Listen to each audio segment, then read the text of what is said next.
दोन शेवटची आणि पहिली संधी आपल्याला की आदिनाथ कारखाना जर आता वाचवायचा असेल, सहकार तत्वावर जर ठेवायचा असेल तर पर्यायीने आता संजय मामाचा पर्याय झालेला आहे.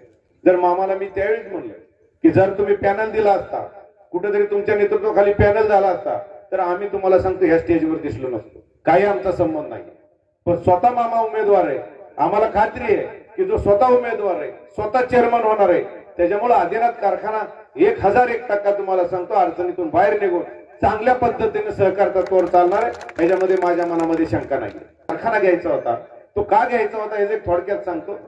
कारण कर्जत जामखेडचे आमदार रोहितदादा पवार हे त्या भागाचं नेतृत्व करत असताना त्यांना कुठेतरी वाटत होतं की माझी 12 गावं त्या जामखेडची आहेत आणि मग आदिनाथ सारखा जर कारखाना घेतला तर त्या माझ्या भागातला ऊस मला इथं आणता येईल. इथं थोडंसं वेगळं वातावरण आहे, कारण जरी पाऊस नाही पडला, एखादा दुष्काळ पडला तरी इथल्या कारखान्यावरती, इथल्या परिसरावरती जो ऊस चालेल तर त्याचे एफर्ट्स, कारखान्याचा खर्च निघेल आणि ओव्हरहेड कमी होतील. हा एकमेव उद्देश होता. म्हणून दुहेरी अर्थाने तो कारखाना घेतला होता. पण बंधूंनो, आता आम्ही हा कारखाना वाढवलेला आहे. हळगावचा कारखाना पण आम्ही चांगल्या पद्धतीने चालवतोय आणि म्हणून उद्याच्याला काहीतरी विरोधक तर्क वितर्क करतील, संजय मामाच्या मागे लागून कारखाना पुन्हा आदिनाथ कारखाना हा पुन्हा बारामती अॅग्रोच्या ताब्यात संजय मामा देईल, अशा पद्धतीनं बंधून चुकीच्या पद्धतीनं. कारण ह्यांच्याकडे काही मुद्दे नाहीयेत, कुठलाही मुद्दा यांच्याकडे नाहीये.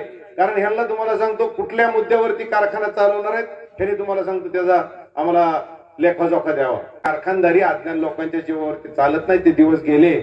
मामांच्या डोक्यामध्ये वेगळ्या गोष्टी आहेत आणि मामांच्या बाबतीमध्ये जर सांगायचं झालं तर बऱ्यापैकी सविस्तर मामांनी वाशिंबीच्या सभेमध्ये या कारखानदारीमध्ये कशा अडचणी येतात, कशा पद्धतीने पुढे गेलं पाहिजे, एक्सपान्शन करणारे कारखाने कशा अडचणीत आले, कसे त्याचे ओव्हरहेड वाढले, इंटरेस्ट वाढला आणि त्या पद्धतीने जर एफिशियन्सीने कुठलीही संस्था किंवा कुठलाही कारखाना जर चालला नाही तर त्याचे बंधून तोटे होतात, त्याचे लॉसेस वाढतात.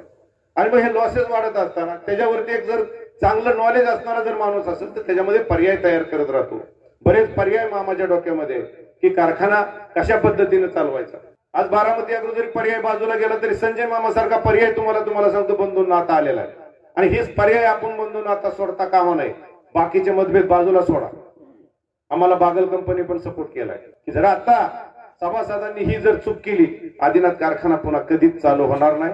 कधी तुम्हाला सांगतो बंधूंनो ते ऊर्जित अवस्थेत येणार नाही. सक्षम नेतृत्व आदिनाथ कारखान्यात सगळा मामाने अभ्यास केलेला आहे. सगळा तुम्हाला सांगतो त्याच्यापेक्षा ABC असे 2-3 प्लॅन तयार आहेत आणि त्या पद्धतीने आपल्याला मामाच्या पाठीमागं खंबीरपणे उभा राहावं लागेल. शेवटची आणि पहिली संधी आहे. महेशराव, आता चूक केली पुन्हा आदिनाथ कारखाना येणार नाही. हे इलेक्शन स्वतःच समजून नाही तर तुम्ही म्हणणार माझ्या सगळ्या किडीत माझा काय तिकडे संबंध नाही, माझा अंबालिकाला ऊस जातोय, माझा तिकडं बारामती अॅग्रोला जातोय. पण बंधूंनो, ह्या इलेक्शनला तुम्हाला सांगतो, खरंच तुम्हाला सांगतो, एक आदर्श कारखाना जर चालवायचा असेल आणि फक्त मामाच्या नेतृत्वाखाली चालू शकतो, बाकी आपण नंतर चर्चा करू. पण ही संधी पुन्हा सोडू नका. कारण आम्ही जे बोलतोय ते अतिशय जबाबदारीने बोलतोय आणि कुणी काय सांगत असेल, बारामती अॅग्रो कधीही आदिनाथ मध्ये येणार नाही. मी मामाला मगाशी सांगितलं मी बॉन्डवर देऊ आणि मामा काही एवढा दुधखोळा नाही. कुणी सांगून किंवा सुभाष गुरुजीने सांगून मी तुम्हाला कारखाना चालवाय देऊ असं पाप मामाच्या हातून होणार नाही आणि आमच्याही हातून होणार नाही.